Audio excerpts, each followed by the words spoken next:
I'd like to start off just telling a little bit about what NextGov is. It's a website that we launched about, in March 2008.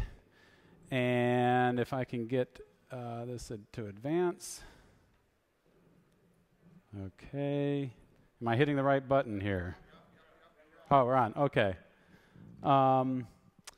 At Government Executive, which is basically a magazine like Forbes for the federal manager, we got together and decided that there was a place now to cover federal technology in depth. It was becoming much more of a strategic issue among federal managers.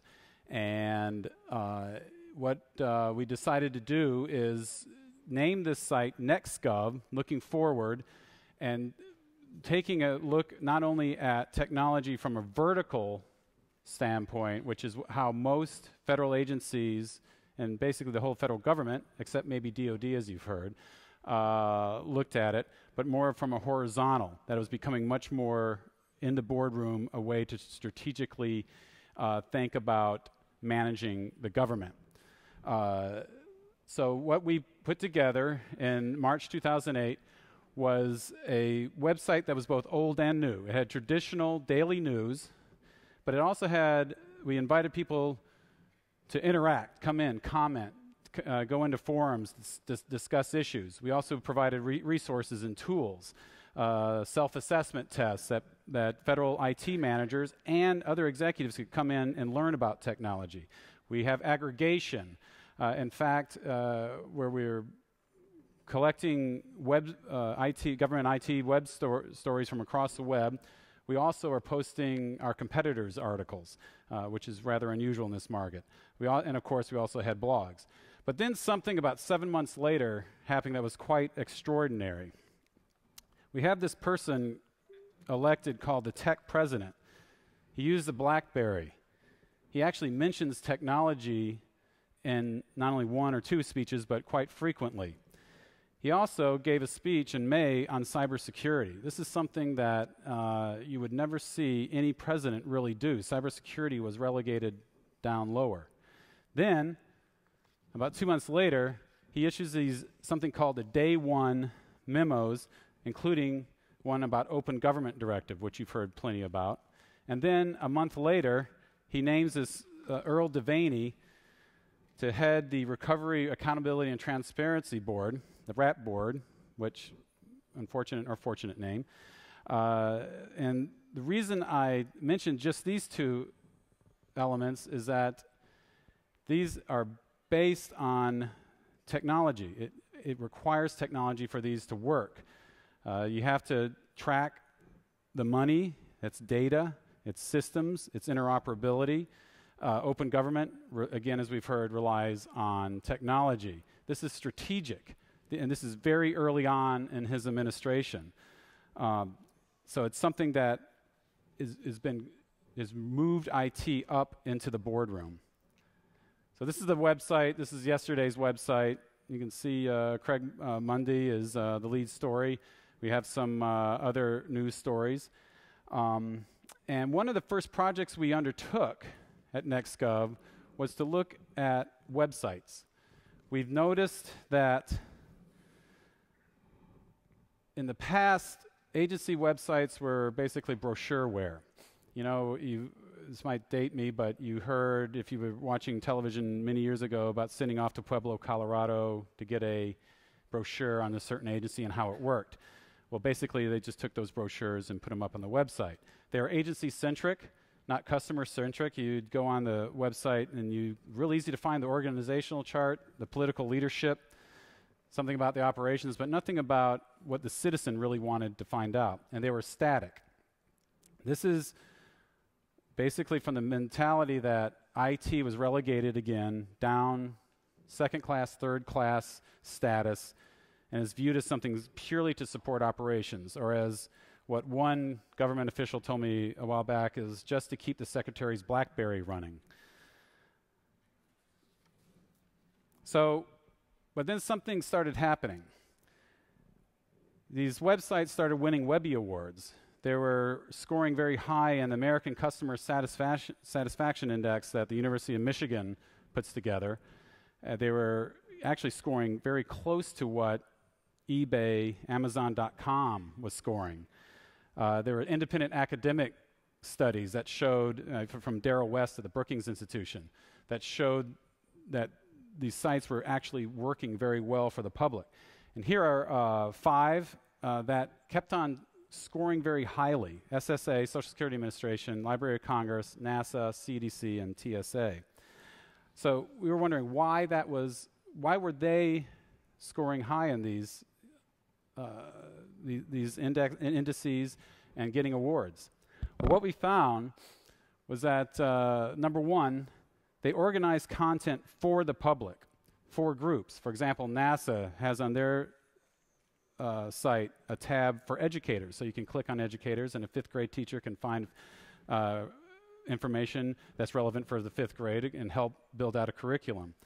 They rely on, and they don't fear, Web 2.0. The Library of Congress posts their photos on Flickr so that the public can comment on them, and the public helps them provide more information about what the photograph is about, maybe some context. They also listen and respond to user needs. CDC has an index from A to Z that almost on every single page, because their users said that they come in, they're looking for something specific on a disease or some other health issue, and they can click on C for cancer or F for flu and find exactly what they need. They also know visitors come to conduct specific tasks. That's the Social Security Administration. Very stripped down site, but they make it very easy to find out how much you're going to get in Social Security payment when you retire. And they also engage customers with candid, well-written, and fearless blogs. And this is the TSA, which I'm going to go into in just a second. But this reminds me of what Vint Cerf said yesterday, that people who have an idea should just be allowed to do it. And this is what these sites are doing. They're freeing the people in charge of communications and the web to experiment somewhat. So let's just take a real quick look at TSA. They have, now you got to remember, this is an agency born out of 9/11, so it's pretty serious stuff. But if you look up in the top right corner, they have a TSA blog. You click on that, this comes up. And this is the blog. It's the most prolific blogger is a blogger named Blogger Bob. And I talked to him, and he started the blog. The executives at TSA came to him and said, "Can you write us a blog on TSA?" And he said, "Well, what should I write?" He said, "Well, just write something. Show it to us." He did something very non-bureaucratic, and they said, "Perfect, do that." Again, remember that this is a blog about security. It's written in conversational tone. It's entertaining. He wrote a blog that refers to Spinal Tap. Any blog that can refer to Spinal Tap in the government is quite unusual, believe me. It engages the audience, and a measurement are the incredible number of comments they receive. Dozens, if not hundreds, of comments on just one blog item. And the comments are there's some slings and arrows thrown at TSA. Here are some real fast. The top one is about a blog on imaging that scanning devices they may use at TSA's thinking about using as you check in to go to your airplane. There's reference to nipple ring and colostomy bag, very unusual, again on a government blog. The next one is basically taking on TSA again for evading and covering up all manner of incompetence, failure, and abuse. And this is what TSA is allowing. What this happens is that it encourages people to read it, and it engages people. Very similar to what I think the official from BART said yesterday, that they do the very similar thing on their website. They won an award for it here. That becomes intimate and personal, and it becomes the citizens' website, not just TSA's. Let me just quickly go to a second website called NamUs. This was just launched by the Justice Department this spring.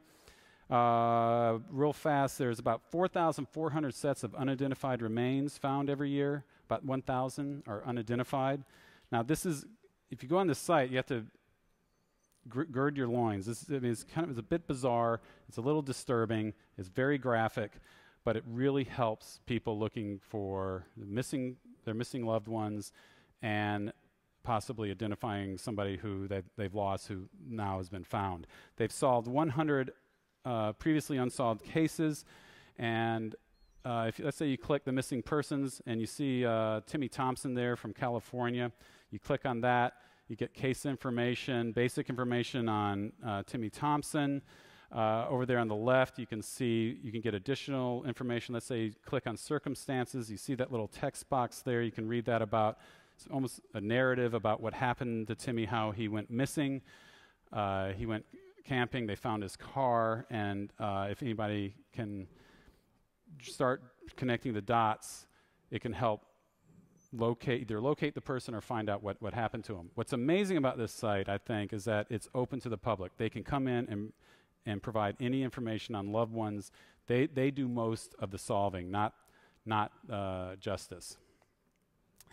Okay, and then finally I want to finish up with something that's on Twitter. And this is a feed that we put together. Every 4 minutes it's updated on NextGov. It's the official government tweets. And there's about 45 of them right now. And if you read through them, what you find out is that right now it's mostly a dump of public press releases from the website or what's mailed out or what we get in as journalists every day. Here's one from the U.S. Department of Education announcing billions of dollars of Recovery Act funds, one from the Coast Guard that they're conducting a commercial fishing vessel exam program, and finally the one from NASA, which actually is one of the better ones. And you can see what I put that in because it's a little bit different. It's a little bit more conversational. And it's talking about right now Discovery's landing today, coming back. But while they were up, they tweeted that the camera on one of the astronauts' helmet was loose, and that ground control told them, "We thought you were doing acrobatics." A little bit more conversational, a little bit more fun, something that will probably engage people again. Again, this lesson about trying to engage the public, let them be part of the website. Here's just an example of what happens. This is don't mean to be picking on the FBI press office. If anybody's here, I'm sorry, but here's a dump that about 3 or 4 go up at a time. It's straight off the press office's web page, and there's no kind of engagement and conversation. So this reminds me of what Jack Dorsey, the co-founder of Twitter, said yesterday. He said, Twitter is beginning to blur the lines between public and private by making the public sphere more approachable and engaging. I think we're going to get there, just like it took websites so long to become a really good part of the conversation. I think we'll see Twitter moving in that direction. So thank you.